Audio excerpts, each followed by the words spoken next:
of states of matter based on pure NCERT. So today's topics are gaseous state, gas laws and ideal gas equation. So let's start the video. So part B, states of matter. So today's our topic is gaseous state. Let's start with it. So we spend our life in lowermost layer of atmosphere, the troposphere. So we live in the troposphere layer of atmosphere, held by the gravitational forces on surface of Earth. Okay, that's simple. Next, only 11 elements in the whole periodic modern table are gases at normal conditions, that are hydrogen, nitrogen, oxygen, fluorine, chlorine, helium, neon, argon, krypton, xenon and radon.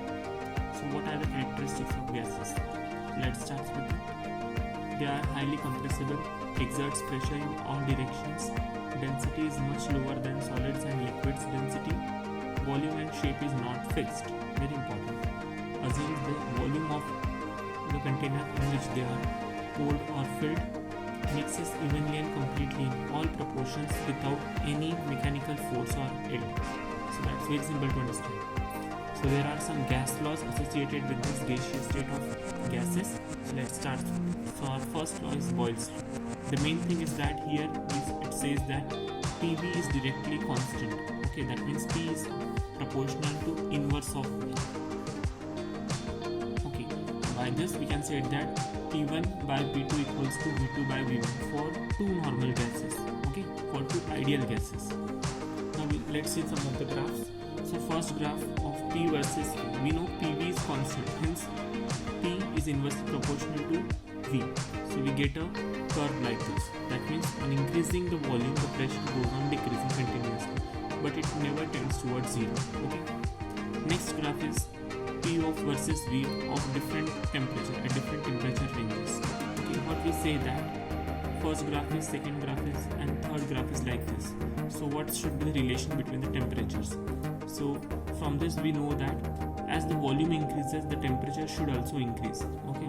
So here the maximum volume is here like this, V3, then lesser volume and then much lesser volume. So we know V3 is most greater than V1 or V2, and hence the temperature T3 is also most greater than any of the other temperatures.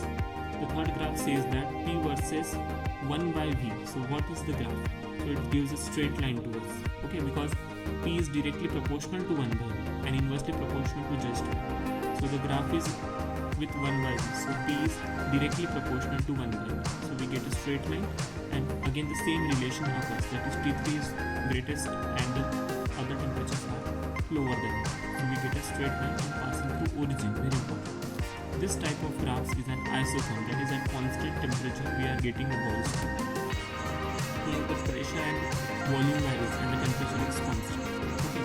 What it says, gases becomes denser at higher temperature because kinetic energy of gas molecules increases. So they move with higher velocities, that's natural, and increases the pressure which they exert on or of container. Okay. So as the temperature increases, the kinetic energy of gas molecules too increases with increasing their density. Okay. So they become more dense. Now let's take a relation between density and pressure. Let's see. So density is your mass by volume. Okay.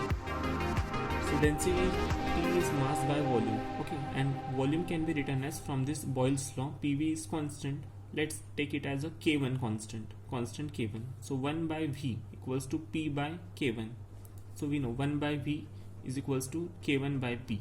Okay, by inverse relation. So we get a relation like this. So D, that is your density, equals to M by K1 into P. Let's take this as another constant, M by K1, as a K dash constant. So from this relation we get density equals to K dash into P, and that we can say that density is directly proportional to pressure. So this is a very important relation. Okay. In questions we get a question like this for two gases, for three gases. So we take a relation like this, D1 by D2 equals to P1 by P2. Very important. Okay. Let's take next one.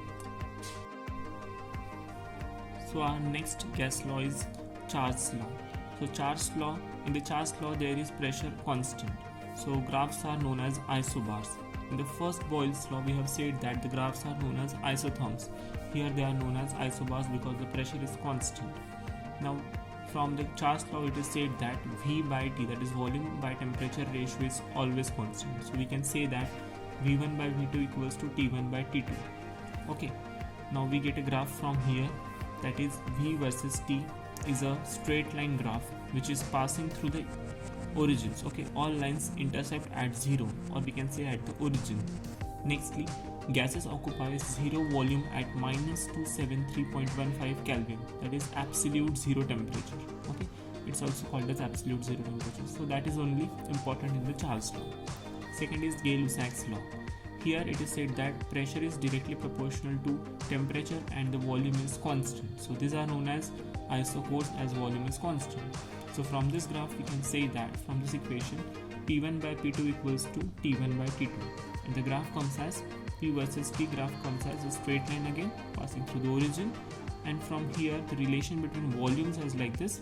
We know volume is decreasing with pressure from Boyle's law, so volume will increase with temperature.